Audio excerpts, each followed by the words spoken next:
Hi everybody and welcome back to my modeling channel. So today we're going to be still doing another single engine prop, scale 172, the Piper Tomahawk or the Pa-38. It's a little bit out of the box today as it's a resin aircraft. So let's open the box and see what we have inside. So that mold comes from AirCast and I will see what we have. So it comes initially, you have a list of the parts that you have inside that kit, and we have two different options for basically the decals. So we have a first sheet of decal for a Gulf registered aircraft and a Tomahawk livery. So the kit comes into a very small plastic bag, as you can see, and it's wrapped basically on different with different options.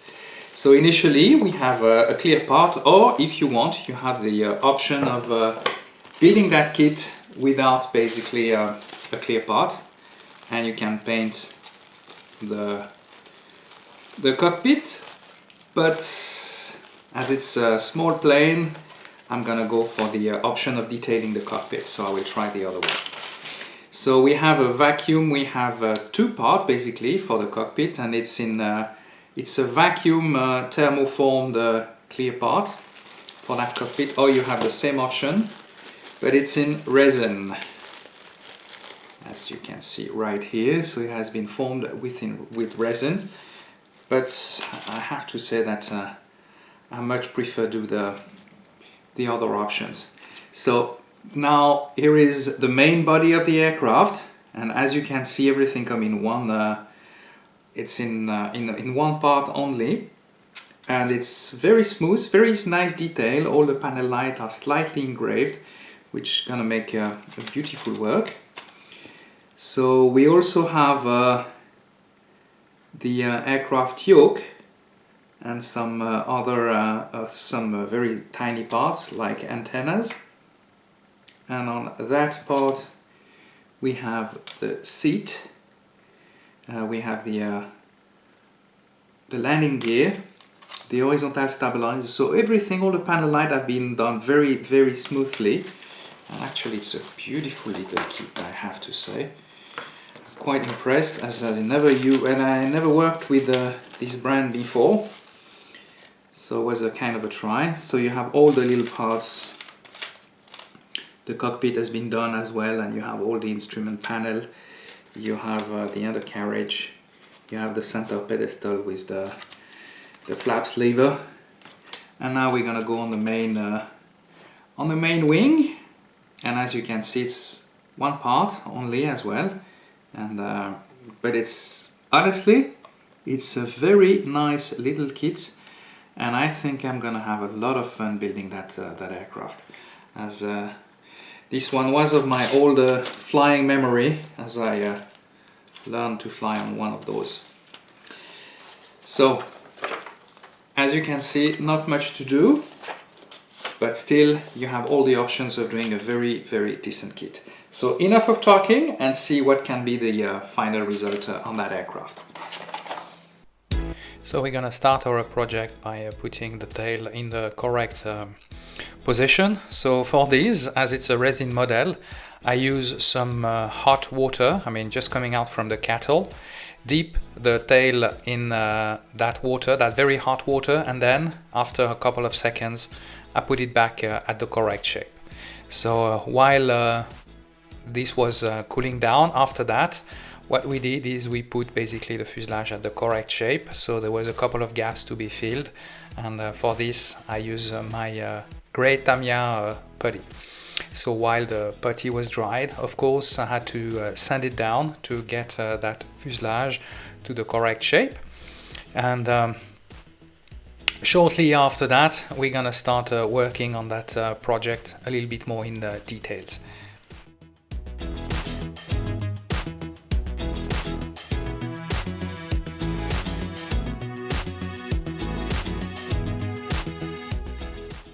So after repeating the same process with the wings, it was time to attach them to the fuselage. For this I use some super glue, as the regular contact Revel glue doesn't work on resin, so it took me a little bit of a try, as there was quite a big gap between the lower part of the fuselage and the wing.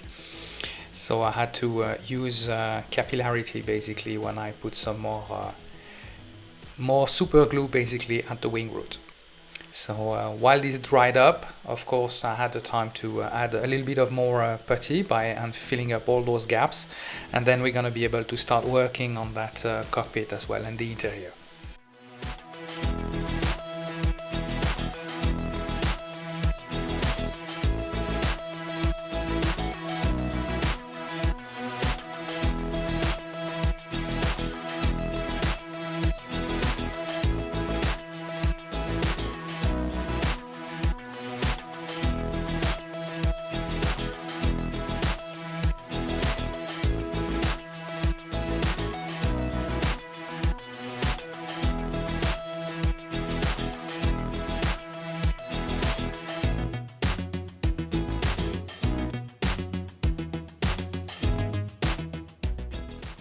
So initially you have to work on that glare shield or the instrument panel, and as it was resin cast, of course you had to remove the extra resin on that part, and then of course we're gonna prepare the central column where you have basically where you could have the flaps selector. The hand, it looked like a handbrake actually in the car. So I will have to glue them together with a little bit of super glue, and it will require a little bit of fitting and adjustment.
So now the adjustment has been done, and those two parts have been glued together. We're going to paint them in matte black color from Tamiya using a regular paintbrush. So while this will be dried, we'll be able to also do all the instrument panel. In the same times, of course, I add a little bit of matte black on the top, and that would be part basically of the glare shield. I use a mix of different type of gray and white to use to color our cockpit seats, and as it's a dual seater, no need to do an extra works. So while drying, I had to do a little bit of sanding to be able to get to remove all the extra putty that I had to put on that model, and then it went all easy as usual, but as you know, this is a quite long process. So while the paint was dry, I paint the inside of the cockpit. Of course, I glue the cockpit using some super glue, as well as the seats, and then we're going to be able to work basically on the aircraft on the yoke. And while this will be drying, we'll add some more color and do a little bit more of the touch-up. So I use some lead wire to simulate basically the seat belt of the aircraft, gluing them with super glue, of course, and after that what I will do is I will use some Tamiya paint, some various color on Tamiya paint, to be able to have a better look basically on that on those seat belt.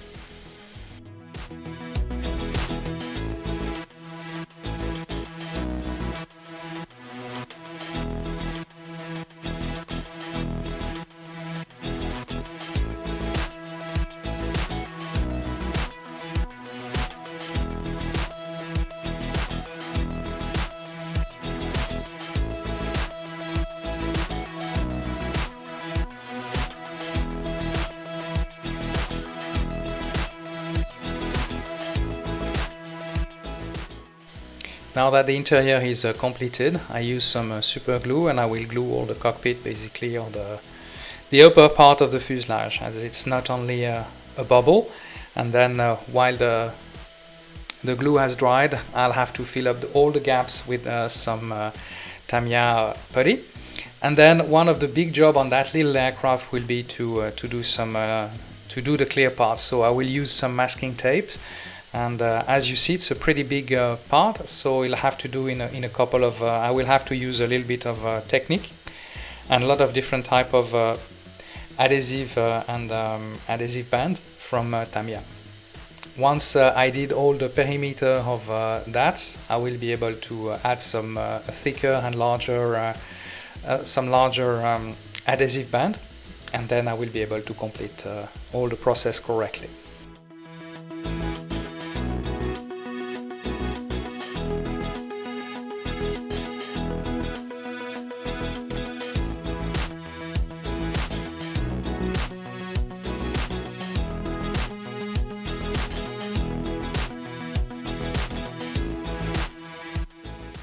So once we finished with protecting all the clear parts or the windscreen and the side windows, I will be able to finally sand down all the gaps and all the extra putty.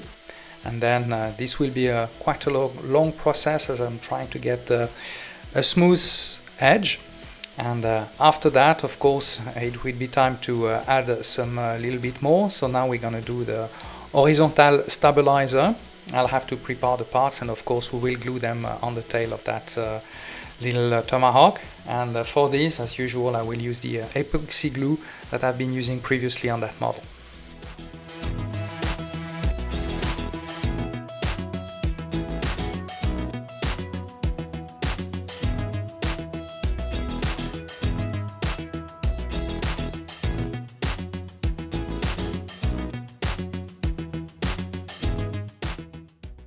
So once again, we have to wait for the putty to dry out, and once the putty has been dried out, I use some different sandpaper. Mainly I use a dry sandpaper with a 600 grit, and then after that I went down to a lower grit with 800 down to 1000 to get really a smooth edge on that sanding.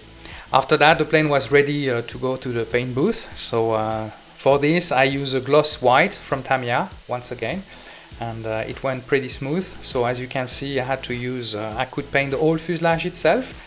And then once the fuselage was completed, I did the left wing, and I kept a part of the right wing for later on, as I was trying to get a smooth white coat of paint.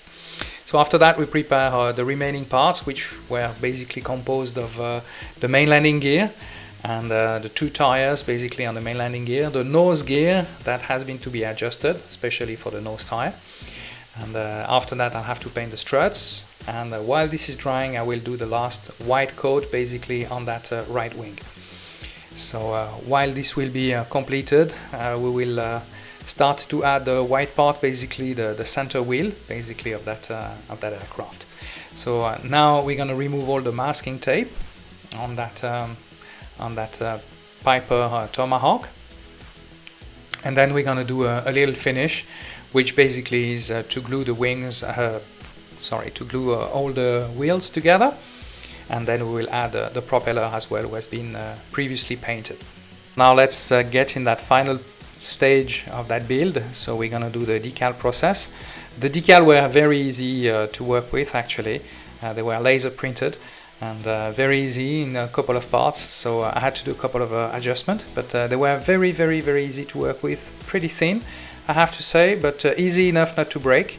And use some normal decal solution from Tamiya as well, a softener type, and it worked very well. So once I finished and dried out the right side, it was time to prepare the left side. It went as smoothly as the first part. Then what we are going to do basically toward the end is also add the tail number, and the tail number is the Piper Tomahawk that I flew about 25 to 30 years ago when I was a student pilot. So that's brought some very good memory to me, as this is one of the aircraft I actually flew a long time ago.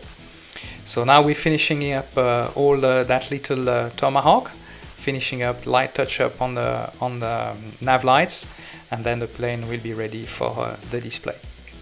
So this is the final result of that Pa-38 Tomahawk on a scale 1/72. I really hope you enjoyed that build with me, because I really enjoyed that fresh memory, that good memory of my flying lesson. And if you did enjoy the video, please give me a thumbs up or subscribe to my YouTube channel if it's not done yet. And I will see you soon for another build video and another review video. Thank you for watching.